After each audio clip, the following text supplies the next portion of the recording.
Assalamualaikum warahmatullahi wabarakatuh.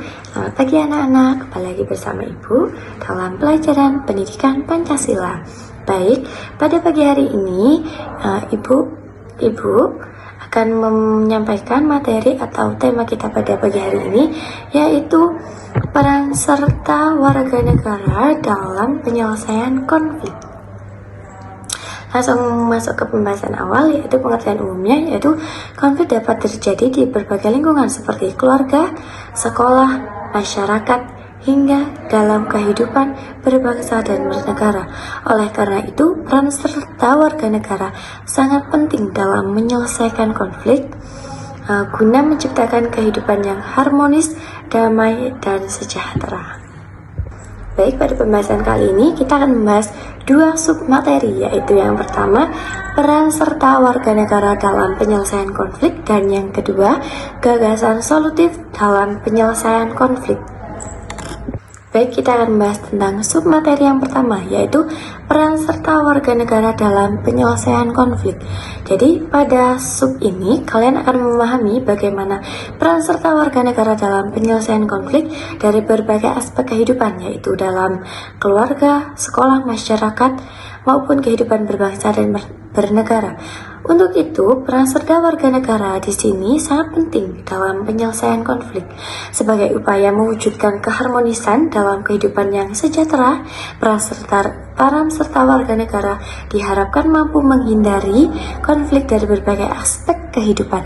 Hal ini dapat dilakukan dengan cara menghindari tindakan untuk memicu konflik serta menjalani komunikasi yang baik dan terbuka. Berikut merupakan contoh peran serta warga negara dalam penyelesaian konflik di lingkungan keluarga, sekolah, masyarakat, serta kehidupan berbangsa dan bernegara. Baik, yang pertama ada peran serta individu dan keluarga dalam penyelesaian konflik. Baik, di sini dibagi menjadi 4 macam, yaitu yang pertama menjadi mediator, yaitu dalam lingkungan keluarga, seorang anak dapat bertindak sebagai mediator bagi kedua orang tuanya yang sedang bertikai. Anak dapat mengumpulkan berbagai informasi dan dapat membantu menemukan solusi yang baik bagi kedua belah pihak. Poin yang kedua yaitu menghindari perbedaan pendapat. Setiap anggota keluarga harus mampu menghargai pendapat, meskipun perbedaan pandangan atau pendapat. Misalnya, jika orang tua dan anak memiliki pandangan berbeda tentang suatu hal, dia harus mampu menghargai pandangan tersebut dan mencari solusi yang dapat diterima oleh kedua belah pihak. Yang poin ketiga yaitu musyawarah. Ini sangat penting ya, karena setiap anggota keluarga hendaknya berpartisipasi dan bermusyawarah dengan cara mendengarkan dengan baik apa yang disampaikan oleh pihak lain dan memberikan masukan yang kontekstual. Dan poin yang terakhir yaitu menyelesaikan konflik dengan penuh tanggung jawab. Setiap anggota keluarga diharapkan mampu menyelesaikan konflik secara bertanggung jawab dengan baik, tidak melakukan tindakan yang merugikan pihak lain. Baik, selanjutnya peran serta negara dalam penyelesaian konflik. Jadi, Negara Kesatuan Republik Indonesia melindungi segenap bangsa Indonesia dan seluruh tumpah darah Indonesia, memajukan kesejahteraan umum dan menegakkan hak asasi setiap warga negara melalui upaya penciptaan suasana yang aman, tentram, tertib, damai, dan sejahtera, baik lahir maupun batin, sebagai wujud hak setiap orang atas perlindungan agama, diri pribadi, keluarga, kehormatan, martabat, dan harta benda. Berdasarkan hal tersebut, maka negara memiliki peran penting dalam penyelesaian konflik, penghentian konflik, dan pemulihan pasca konflik secara terencana, terpadu, berkelanjutan, dan terstruktur. Baik, poin yang pertama yaitu menjaga perdamaian dan keadilan. Setiap warga negara memiliki tanggung jawab untuk menjaga perdamaian dan keadilan. Hal ini dapat dilakukan dengan cara menghindari tindakan yang dapat memicu konflik dan berusaha bersifat aktif dengan melaporkan kejadian atau sesuatu yang mencurigakan kepada aparat keamanan setempat. Poin yang kedua yaitu berpartisipasi dalam proses demokrasi. Setiap warga negara diharapkan berpartisipasi secara aktif dalam proses demokrasi, seperti ikut serta dalam memilih calon pemimpin yang dianggap paling baik, memberikan suara dalam pemilihan umum, serta memberikan masukan yang bersifat konteksekutif kepada pemerintahan. Poin yang ketiga yaitu menghargai hak asasi manusia.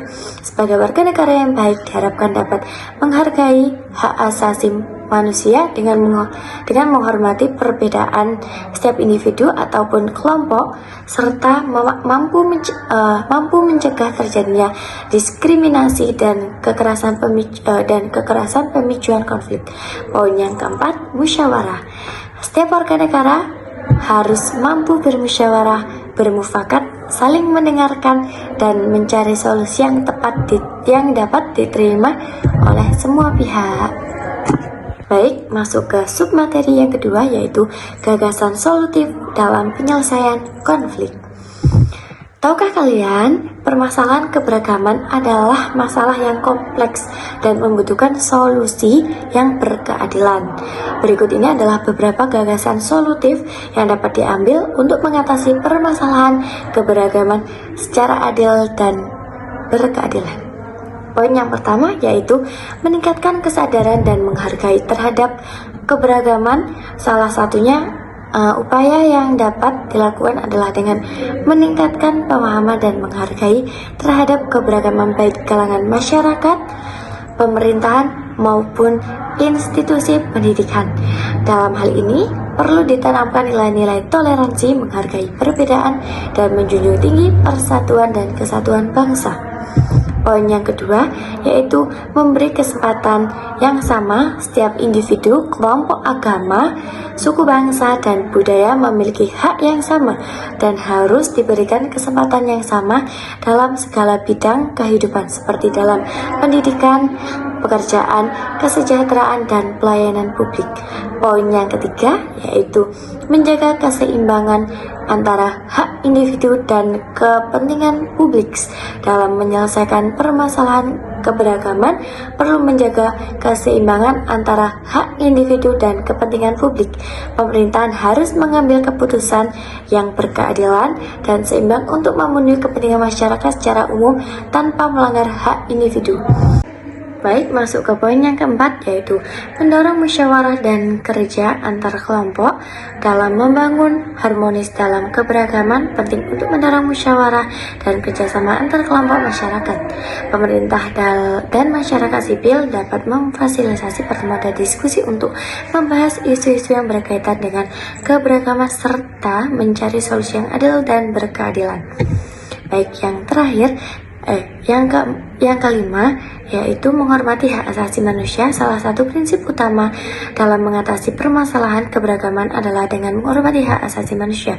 Setiap individu memiliki hak yang sama untuk hidup bebas dari diskriminasi serta memeluk agama dan kepercayaan yang dianut. Dan poin yang terakhir yaitu dengan mengambil gagasan solutif yang adil dan berkeadilan, diharapkan permasalahan keberagaman dapat diatasi dan masyarakat dapat hidup dalam harmoni dan kerukunan. Dengan demikian, setiap individu merasa dihargai, diakui, dan dihormati atas keberagaman yang dimilikinya. Para serta seluruh warga negara dan pemerintahan sangat mempengaruhi penyelesaian konflik yang terjadi. Hal yang perlu dilakukan pemerintahan yaitu membentuk lembaga penyelesaian konflik yang adil dan transparan, melakukan pembinaan dan pemberdayaan kepada masyarakat dalam upaya penyelesaian konflik, serta memberikan kebijakan-kebijakan yang mendorong penyelesaian konflik secara damai sesuai dengan peraturan perundang-undangan. Baik, saya akan mengambil kesimpulan pada kesimpulan materi di atas, yaitu peran serta warga negara, baik individu masyarakat maupun negara, sangat penting dalam penyelesaian konflik dengan menjunjung nilai toleransi, musyawarah, dan keadilan, konflik dapat diselesaikan secara damai sehingga terjadilah kehidupan yang harmoni dan bersatu dalam keberagaman. Baik, sekian penjelasan dari Ibu pada pagi hari ini. Semoga anak-anak paham semua ya. Baik, Ibu akhiri. Assalamualaikum warahmatullahi wabarakatuh. Sampai jumpa minggu depan.